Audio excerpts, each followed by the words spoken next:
28 अप्रैल 1988, 24,000 feet की ऊंचाई पर फ्लाइट की छत टूटकर बिखर जाती है और फ्लाइट तेजी से नीचे गिरने लगती है। फिर क्या हुआ इन सभी पैसेंजर का, आइए जानते हैं। दिन था 28 अप्रैल, दोपहर के करीब 1 बजे अलोहा एयरलाइंस के फ्लाइट 243, जो कि एक बोइंग 737 प्लेन था जो हवाई के आइलैंड्स के बीच लगातार ट्रिप्स कर रहा था। ये जहाज सुबह से लेकर अब तक 3 बार टेक ऑफ और लैंडिंग कर चुका था, इसलिए फर्स्ट टेक ऑफ के पहले ही प्लेन का इंस्पेक्शन किया जा चुका था और चौथी उड़ान के दौरान इस प्रोसेस को स्किप कर दिया गया। इस फ्लाइट में 90 पैसेंजर्स और 5 क्रू मेंबर सवार हो गए। फ्लाइट के कैप्टन है रॉबर्ट शोन स्टैमर, जिनके पास 8500 फ्लाइट आवर्स का एक्सपीरियंस है, और उनके साथ फर्स्ट ऑफिसर मिमी थॉम्किंस है, जिनके पास 8000 फ्लाइट आवर्स का एक्सपीरियंस है।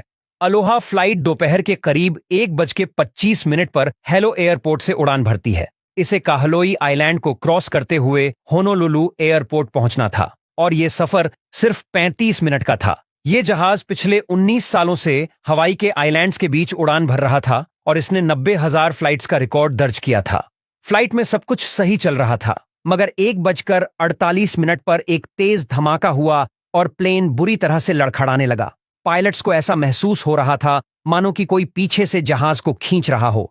तभी फर्स्ट ऑफिसर मिमी थॉम्किंस ने पीछे मुड़कर देखा और उनकी आंखें खुली की खुली रह गईं, क्योंकि कोकपेट के दरवाजे के साथ जहाज की करीब 18 फीट लंबी छत टूटकर बिखर चुकी थी। इस टूटे हुए हिस्से का मलबा और कोकपीट में रखे इंपॉर्टेंट पेपर्स और कई छोटी मोटी चीजें उड़कर प्लेन से बाहर निकलकर आसमान में चारों तरफ उड़ने लगी थी। इस टाइम प्लेन 25,000 फीट की ऊंचाई पर था, जहां हवा इतनी पतली होती है कि सांस लेना भी मुश्किल होता है।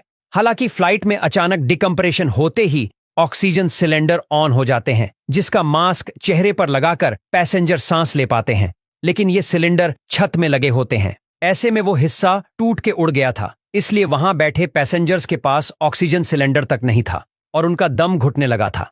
तेज हवाएं हर तरफ से फ्लाइट में घुस रही थीं और बॉडी से टकरा रही थीं।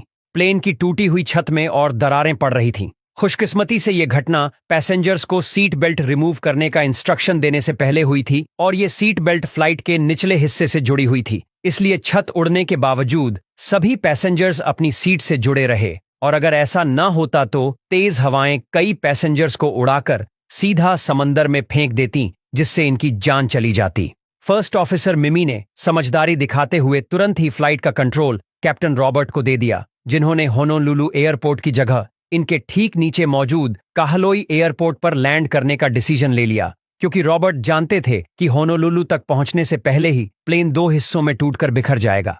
मगर पीछे पैसेंजर्स कोकपीट में नहीं देख पा रहे थे और उन्हें लगा कि ये प्लेन आप पायलट के कंट्रोल में नहीं है और ये नीचे गिर रहा है, जिससे सभी पैसेंजर्स और ज्यादा पैनिक होकर चिल्लाने लगे। फर्स्ट ऑफिसर लगातार काहलोई एयरपोर्ट के एटीसी से कांटेक्ट करने की कोशिश करने लगी, मगर सिग्नल्स नहीं मिल पा रहे थे।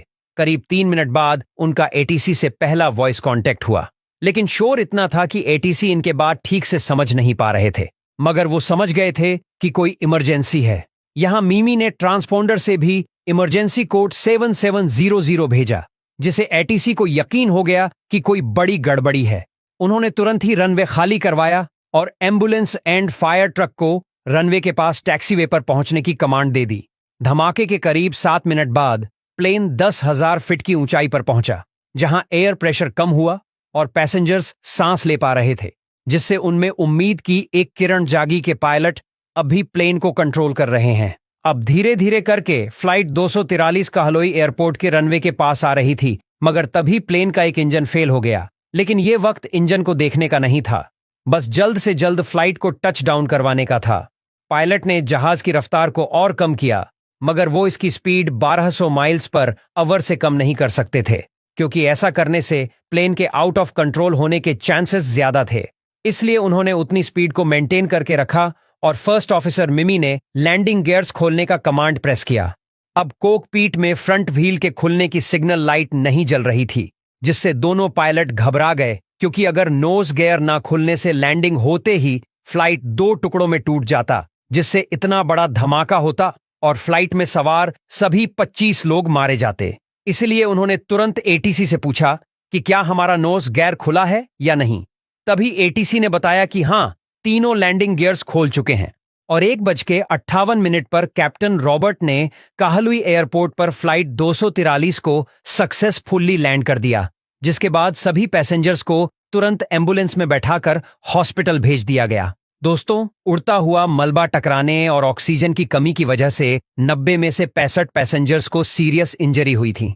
हालांकि जब यह हादसा हुआ तब 58 वर्षीय फ्लाइट अटेंडेंट सीबी लेंसिंग, जो पैसेंजर्स को चाहे कॉफी और नाश्ता सर्वे कर रही थी, उन्हें तेज हवाओं ने उछाल फेंक दिया था, जिससे उनकी जान चली गई थी और उनके बॉडी आज तक नहीं मिल पाए। मगर कैसे इतने बड़े प्लेन की पूरी छाती टूटकर बिखर गई, इस सवाल का जवाब ढूंढने के लिए जब इन्वेस्टिगेटर ने जांच करनी शुरू की, तब उन्हें एक लेडी पैसेंजर ने बताया कि जब मैं फ्लाइट में बोर्डिंग कर रही थी, तभी मैंने उसकी आउटर बॉडी के एक हिस्से में छोटी सी दरार देखी थी, मगर वो मुझे नॉर्मल लगी, इसीलिए मैंने कोई रिपोर्ट नहीं की। जांचकर्ताओं को भी अपनी जांच में ठीक उसी जगह प्लेन में क्रैक आने का पता चलता है। इतनी ऊंचाई पर हवा में तेज दबाव के कारण इसी क्रैक से प्लेन की छत उखड़कर अलग हो गई थी। और यहां गौर करने वाली एक और बात यह है कि इस फ्लाइट ने 19 साल तक एक ऐसे समुद्री रूट पर फ्लाई करने में गुजारा था जहां का वातावरण नमी और नमक से भरा हुआ था। ऐसे मौसम में किसी भी मेटल में जंग लगना बिल्कुल पॉसिबल है। ऐसे में एयरलाइंस को प्लेन की समय समय पर जांच करती रहनी चाहिए, मगर ऐसा नहीं हुआ, इसलिए इतना बड़ा हादसा हुआ।